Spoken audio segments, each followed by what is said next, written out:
Биз жеңе экөөбүз 94-жылы 1994-жылы таанышканбыз. Бир мактап бериңизчи байкемди. Жөн эле койсоңор болбойт. Жөн эле койбойт. Эгер бири-бирибизге тирелишсек, анда жашоо болбойт. Чыдаш керек ысык суукка. Мен таластардын ошозу менен мактанам да. Анан ынтымагы менен макталам. Таластын кыздары канча сом турарын билесизби? Эле акчаң барбы деп кирдиңиз кызсы. Өкүртөр айтасыздар, мен анчалык деле жылдыз эмесмин. Мейлигим кандай деп айтса да, мен сени эч кимге бербеймин.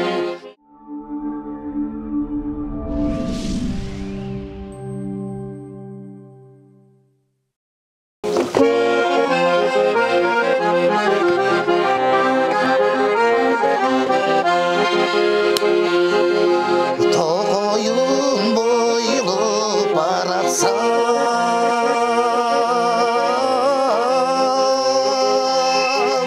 suktantып көздүгө караткан, алыстан келген адамдар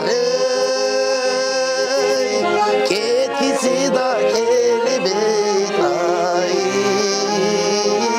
таластан.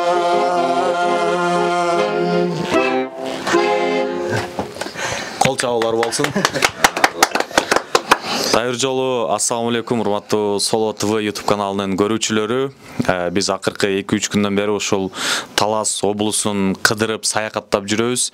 Анан биз башынан Бишкектен жөнөгөнүбүздө ушул мейманканаларды тактап, кайда жатабыз, кайда барабыз деп ойлонгонубуз менен келгенибизден бери бизди Таластын эли, Таластын ушул Талас жериндеги тургундар, жашоочулар бир күндө баягы мейманканаларга бош койбой атышат. Баары үйүнө коноктоп эле тамактан 5 бармактан 5 бармак жеп, ар бир үйгө конок болуп эле кетип атабыз. Ал үчүн абдан ыраазыбыз. Биз ар башкабыз, бирок бизди бириктирип турган үй бүлөбүз. Үй бүлө бул жүрөктөрдү бириктирип турган эң ишенимдүү түйүн. О мобилдик операторунун үй бүлө премиум тарифы. Бул болгону 1990 сомго чексиз байланыш менен 3 сим карта, секундасына 500 мегабитке чейинки ылдамдыктагы үйдөгү интернет жана телевидение. Бүтүндөй үй бүлөңүздүн мобилдик байланышы менен үйдөгү интернетти бир айда бир эле жолу төлөңүз. Үй бүлө ар дайым биринчи орунда. Ушундай кишилердин бири бүгүн бизди Чолпонбай айылынан жолдон көрүп таанышып эле, анан ушул айылды чагылдырабыз дегенде Медет байкебиз койбой үйүнө алып келип конокто олтурат. Чоң рахмат Медет байке сизге. Анан ушул конок болуп келип эле өзүбүзчө бир шерине уюштуруп жибердик бул жерден. Майрам болот. Бизде кош майрам болуп атат, алдыда дагы айтабыз. Ага чейин бир аз таанышып алалы, Медет байке. Өзүңүздөр жөнүндө чакан айтып берсеңиздер. Мен ушул айылдын тургунумун, Медет Чолпонбай айылынын. Ушул айылда эле ушу Бишкекке каттайм, анда-санда ушу айылда дыйканчылык менен эле тирлик кылам. 2 бала, 2 кызым бар. Анан бүгүн ушул жана кош майрам дегендин бир себеби. Экинчи кызым кыздуу болуп, анан силерди жолдон бир Кудай жоолуп туруп койду, анан жүрө жигиттер үйгө эле жатып алгыла, бас Кудай конок кыла деп эле ошондой болуп келип калды. Антип отурсак улан ийим келип калды, бияктан ырдап, куттуктап келип калыптыр. Ошол дайыма ошо Кудай конок болуп, ошо келгенде үйгө түз эле келип тургула. Небереңиз кут болсун, бешик боңуздар бек болсун, өмүрлүү болсун, бизге да буйрсун деп. Анан сиз менен да кыска таанышалы. Негизи келген кишинин тамагы эмес, кабагы дейт го. Негизи байкем түз эле жолдон жолугуш эле келдик. Жеңеңиз болсо прям күтүп аткандай эле о деп күндө келгиле деп эле ушундай болду. Негизи күтүүбүз болду. Ыраазычылык билдиребиз. Мейли, рахмат өлкөлөрүм, кайерде болбосо аман болгула, бар болгула. Кудайым тилеген тилегиңерди берсин. Биз дагы бүгүн ушинтип сүйүнүп, жээндүү болуп, кызыбыздырып сүйүнүп отурганбыз. Кош майрам болуп силер келип калыпсыңар. Ушу төрөлгөн кызы бактылуу болсун, ыймандуу болсун. Эң жаман болсо силерге окшогон акелериндей болсун. Кудайым өмүрүн берсин. Силерге да рахмат, ушинтип Талас жергенден кош келдиңер. Талас өзү ушундай кичинекей шаар болгонубуз менен аябай кооз бекен. бизге абдан жакты. Азыр жаз келип өзгөчө бир көрккө бөлөнүп турган чак экен. Анан дароо бу кош майрам деп Медет байке айтып өтпөдүбү? Бизге Улан байкебизди чакырды. Азыр биз баштаганга чейин да 2-3 уругуп, баарыбыз жүзүбүзгө жылмаюу келип, майрамдык маанай болуп калды.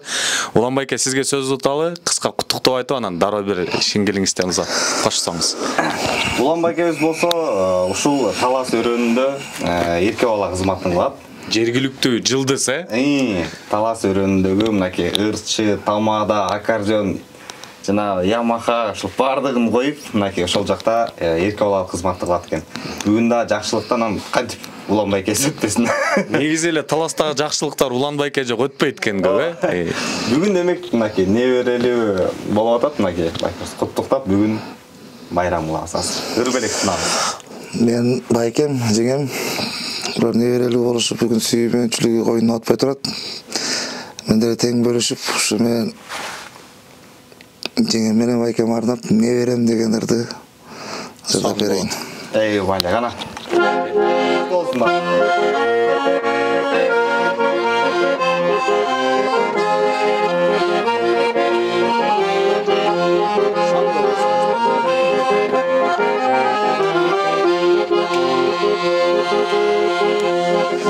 Sen törülüp ne verem, kengeydi o keregem. Tosup çıksan yolundan, todoyu dokup keneyim, keneyim. Ayga gündü tengegen, almastır kız senelin. Cığırım dep cığılısan, can bölünüp deneden. Sen aman bol nevere.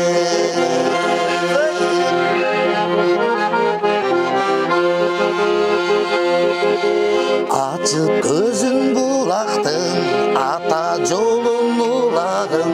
Çoğuna atаңды suyunutip, çoğ enеңdi kubantkın, kubantkın. Ayga gündü tengegen, almastır kız senelin. Cığırım dep cığılısan, can bölünüp deneden. Sen aman bol neverem.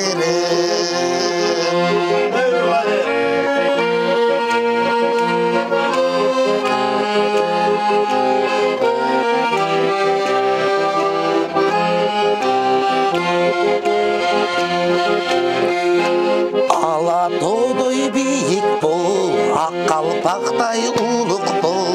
Ay gölü bolup manastay, kan bakayday uluk bol, uluk bol. Ayga gündü tengegen, almastır kız senelin. Cığırım dep cığılısan, can bölünüp deneden. Sen aman bol neverem. Sen aman bol neverem.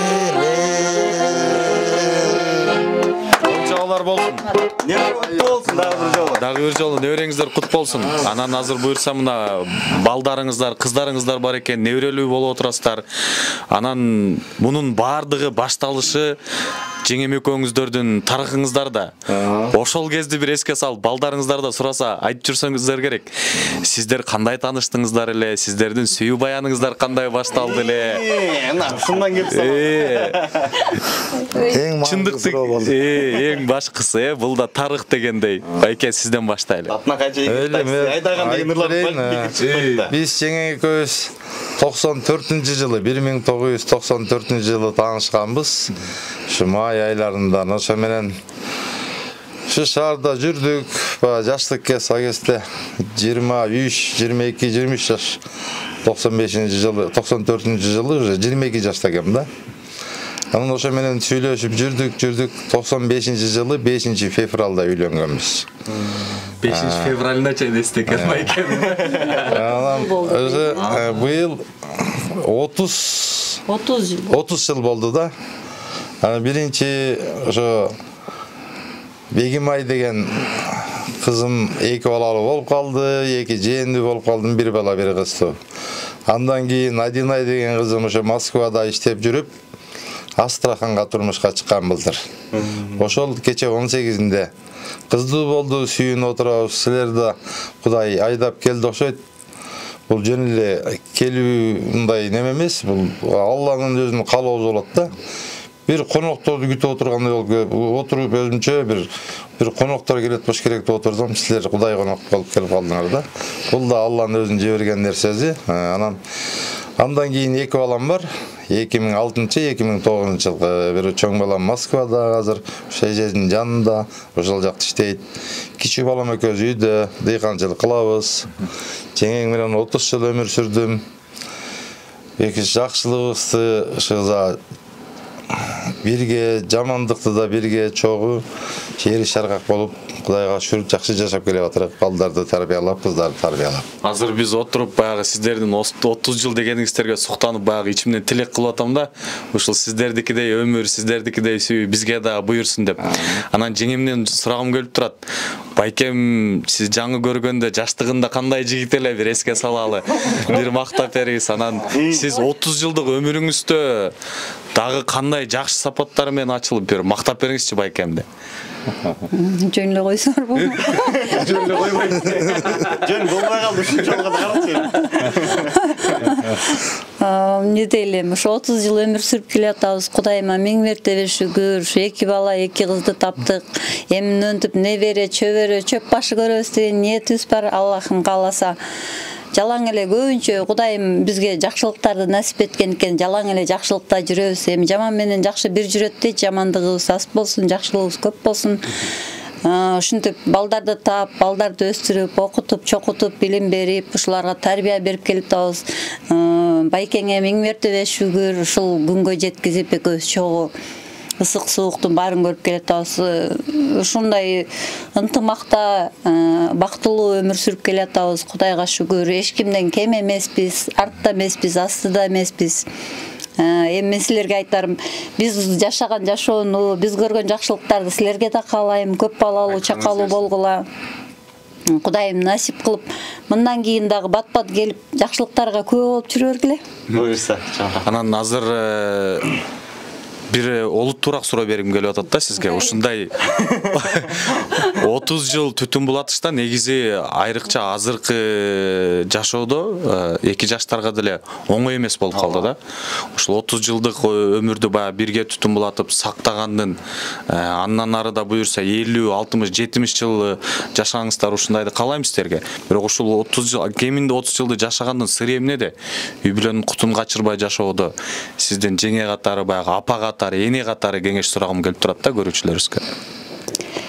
Эми бунун сыры бардык турмушта ысыкка, суукка чыдашта идиш аяк кагышпай койбойт, идиш аяк кагышат.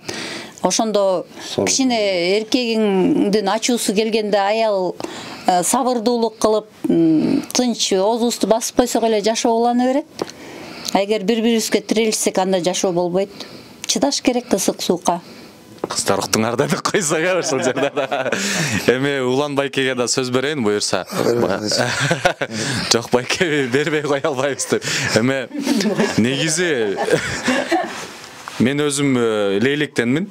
Анан биз азыркы учурда Бишкекте турам. Бишкектен же башка облустардан укканда баягы Таласта өзгөчө мактанышат деп айтпайбы? Мен азыр Таласта ушул 3 күндөн бери жүргөндө деле Эрлан 2-3 жолу айтып калды. Бул жергиликтүү жылдыз экенсиз. Сиз бир мактанып бериңизчи. Таласта жылдыз болуш негизи жеңил элеби? Алындай деңгээлге кандай жетиш керек байке? Атаандаштык жокпу деп. Атаандаштык жокпу? Мен өкүртөр айтасыздар, мен анчалык деле жылдыз эмесмин. Бирок болгону ушу тегеректерде бирке тойлордо кызмат кылабыз. Колду келишинче. Эл арасында бирке жүрөбүз, өзүбүздүн область, район, жамылга барабыз Казакстанга. Атаандаштык деле жок эле санаа билбейм. Сизге эле жок болуш керек, сиз башка тепишке. Андай бири-бирибизге эме деле эмес. Жакта музыка колледжде окугам. Анан баягы тартып баштагандан сырт сөз болуп калды ушул жөндө. Уккан устада мага аябай өзгөчө жакты да. Ошол өзүңүздүн автордук чыгармаңызды биздин көрөрмандарыбызга дагы бир тартуулап берсеңиз. Биз жана улуктагы аябай жактырдык. Амайыңыздар, сураңыздар.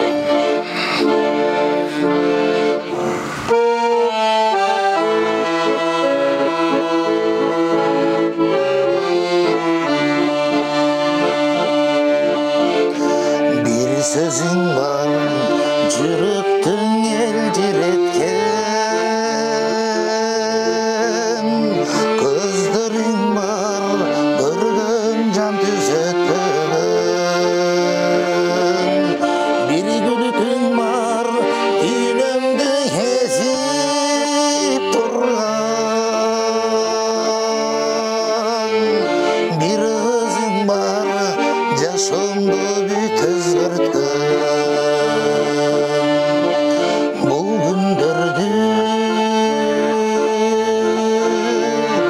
күтпедімді көзім түшіп жүрмедімді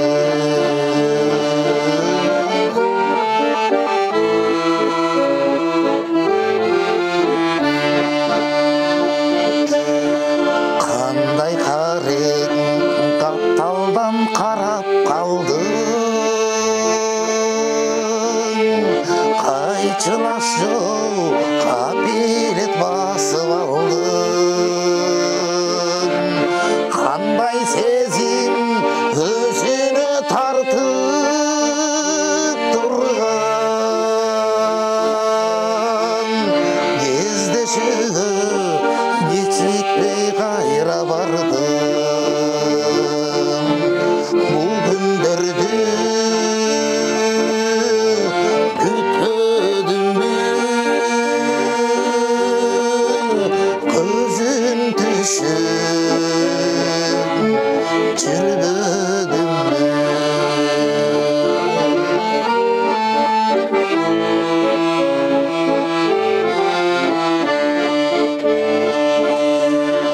ал мен деген айтылғыс арман мұңым қосалантқан іштегі жанды сыры асыр менден алыстап жүрсең дағы жақынымдай сезілген қыздың ырым бұл күндерде күтпедім бе көзім түшіп жүрмедім бе көзім түшіп жүрмедім бе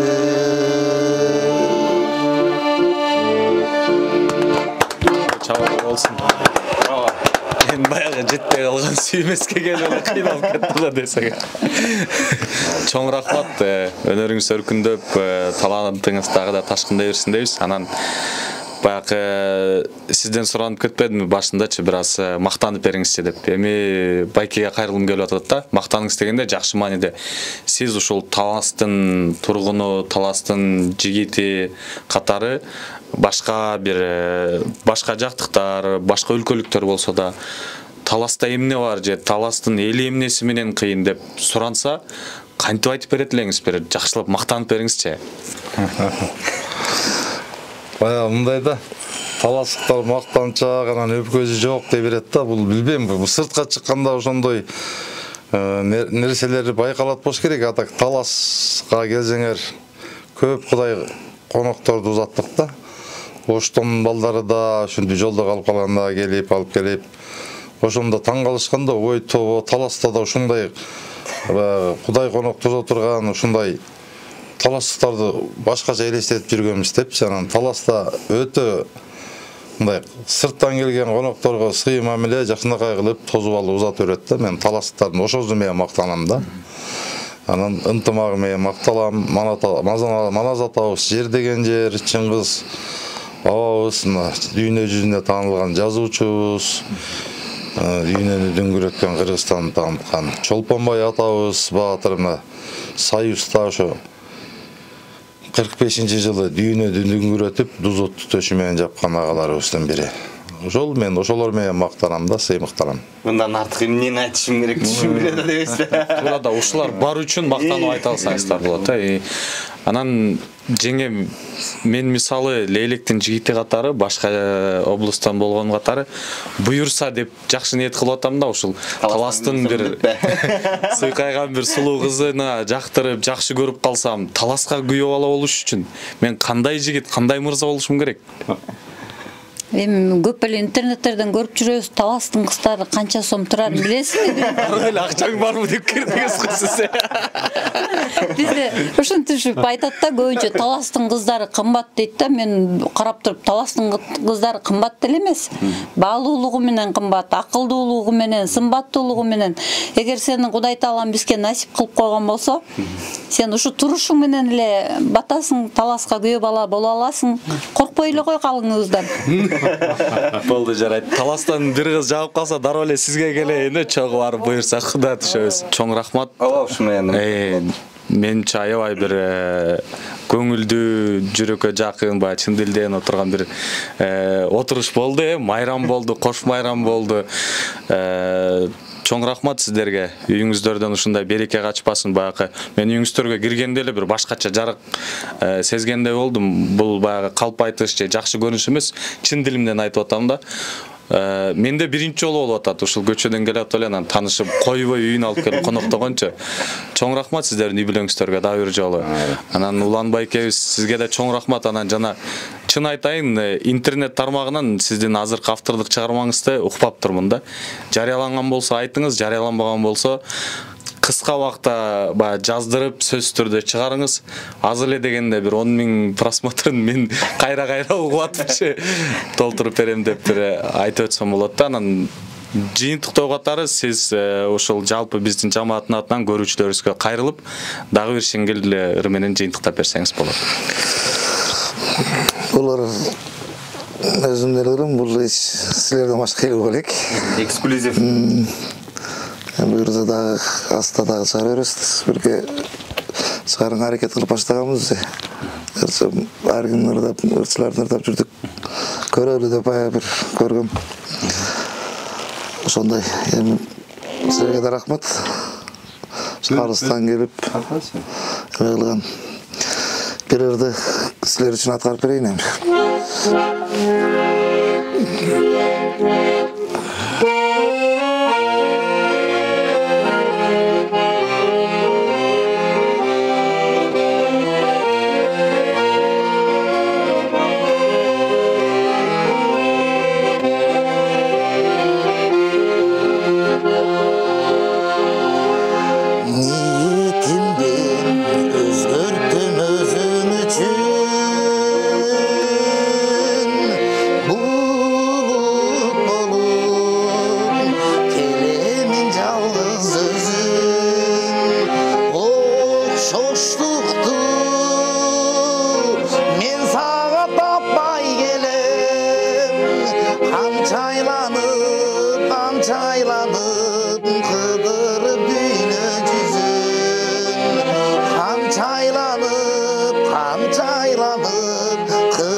жолу чоң рахмат сиздерге.